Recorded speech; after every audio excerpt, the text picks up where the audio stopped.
рӯзатон бахайр бошад бинандагони азиз. Сархатти рӯйдодҳост бо тозаҳои Тоҷикистону ҷаҳон.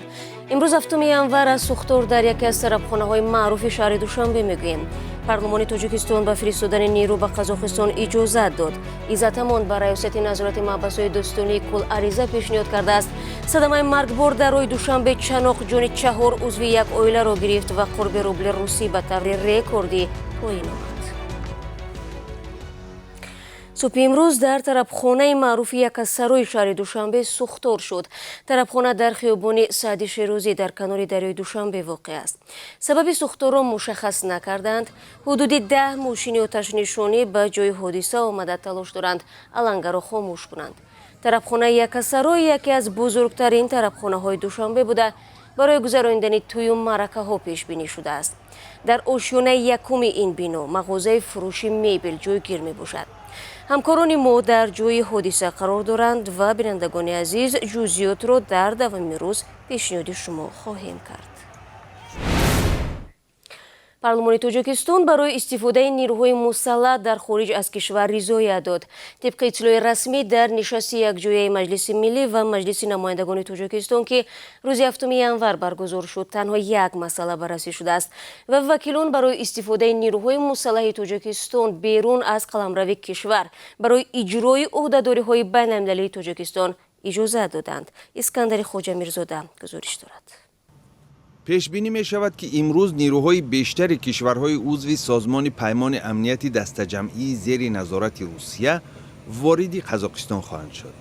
ниҳодҳои ҳифзи ҳуқуқу тартиботи ин ҷумҳурии Осиёи марказӣ талош доранд эътирозҳои хушунатборро хомӯш кунанд.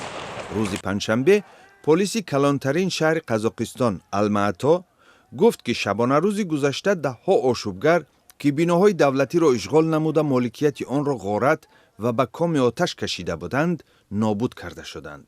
тибқи гузориши бахши қазоқии радиои озодӣ шумори номуайяни эътирозгарон дар ду шаҳри хурдтари Қазоқистон низ кушта шуд. вазорати умури дохилии Қазоқистон мегӯяд дар бархурдҳо 18 афсари амниятӣ ба ҳалокат расид ва беш аз 2000 нафар боздошт шуд. вазорати тандурустии Қазоқистон изҳор намуд ки аз замони оғози эътироз дар таърихи 2 январ то имрӯз беш аз 1000 нафар ҷароҳат бардошта 400 кас дар шифохонаҳо бистарӣ шудааст. хабарнигори радиои озодӣ мегӯяд 6 январ дар майдони ҷумҳурии Алмаато баъзе афсарони амниятӣ аз дохили мошинҳои зиреҳпӯш ба тарафи эътирозгарон оташ кушоданд ва тамоми шаб аз ҳар сӯи Алмаато садои тиру таркиш ба гӯш мерасид. 5 январ дар пайи нооромиҳо президенти Қазоқистон Қосимҷомарт Тоқаев аз кишварҳои узви созмони амнияти дастаҷамъӣ дархост намуд ки ба ин кишвар нерӯҳои ҳомии сулҳ фиристанд.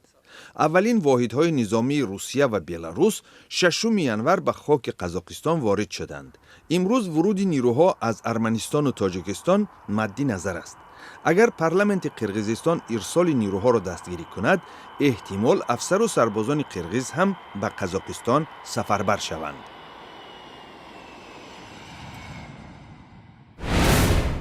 гузориши Искандари Хоҷамирзода буд. бо муташаннид шудани вазъ вазорати кори хориҷии Тоҷикистон дирӯз бо нашри як муроҷиатнома аз зодагони кишвар хост ки аз сафар ба Қазоқистон худдорӣ намуда онҳое ки феълан дар он ҷо ҳастанд ҳушёру эҳтиёткор бошанд ва ба маконҳои серодам нараванд.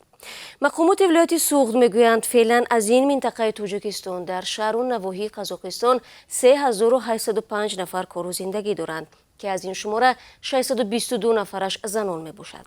Диловар Муродов масъули раёсати хадамоти муҷияти вилояти Суғд ба Спутник гуфтааст то ҳол дар ҷараёни норомиҳо дар ин кишвар нафаре аз ин муҳоҷирони тоҷик осеб надидааст.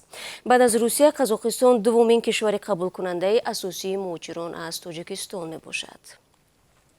айни замон миёни Тоҷикистону Қазоқистон ҳафтаи 2 маротиба парвоз амалӣ мешавад. ҳавопаймои ширкати Сомон Эйр дар ин масир рӯзҳои чоршанбе ва ширкати қазоқии Айр Астана ҳар якшанбе мусофиронро интиқол медиҳанд. оҷонсии ҳавонавардии шаҳрвандии Тоҷикистон оиди тағйироте дар реҷаи парвозҳо вобаста ба бесару сомониҳо дар Қазоқистон хабар надодааст.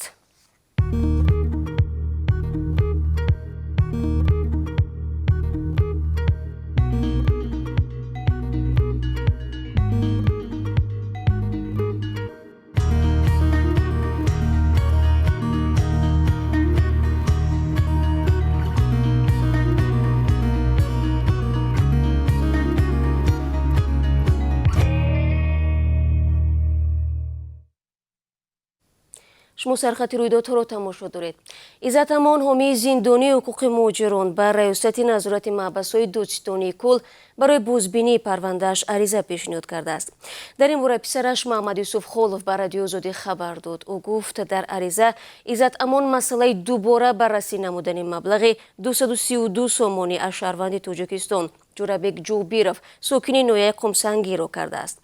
ба қавли Маҳмад Юсуф Холов, вай бо падараш суҳбат намуд ва иззат амон гуфтааст ҳалли ин масъала ба ҳукми додгоҳ таъсир хоҳад кард. иззат амонро ки аз ҳомиёни ҳуқуқи шинохтаи тоҷик дар Русия ба ҳисоб мерафт, рӯзи 19 октябри соли гузашта бо гуноҳи қаллобӣ ба 9 сол зиндон маҳкум карданд. ӯро моҳи декабр ба маҳаллаи маъруф бо номи Якум Советский интиқол доданд. Маҳмад Юсуф Холов мегӯяд, бо падараш 2 маротиба дар ин маҳбас мулоқот дошт ва ӯ гуфтааст, ки аз шароити нигаҳдориаш дар зиндон шикоят надорад.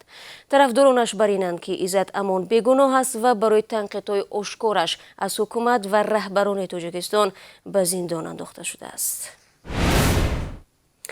вазорати тандурустии Тоҷикистон мегӯяд, дар як соли гузашта дар муассисаҳои тиббии кишвар пизишкон 155 амалиёти пайвандсозии гурдаро анҷом доданд. дар ин давра ҳамчунин ба 14 бемор ҷарроҳии пайванди ҷигар амалӣ шудааст. бар асоси қонун дар Тоҷикистон барои пайвандсозии узву бофтаҳои инсон танҳо волидон ва қешовандон метавонанд донори зинда бошанд.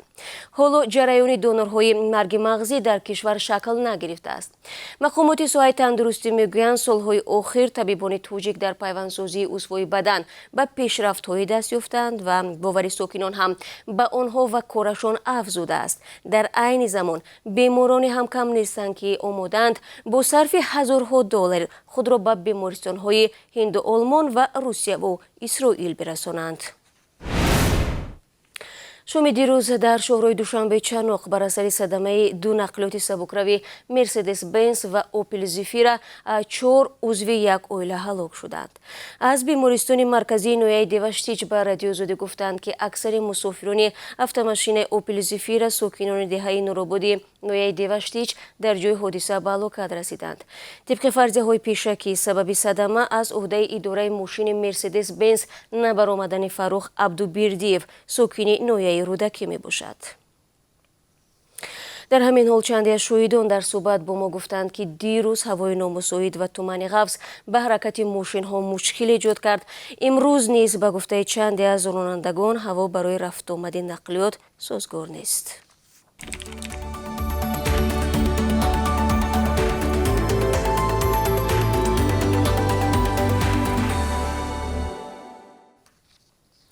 дар Тоҷикистон қурби рубли русӣ ба таври рекордӣ поин омадааст. тибқи қурби расмии Бонки Миллӣ имрӯз 1000 рубли русӣ 147 сомонӣ арзиш дорад, дар ҳоле ки як рӯзи пеш ҳудуди 150 сомонӣ буд. ҳамин гуна қурби паст тақрибан як соли пеш дар моҳи марти соли 2021 мушоҳида шуда буд.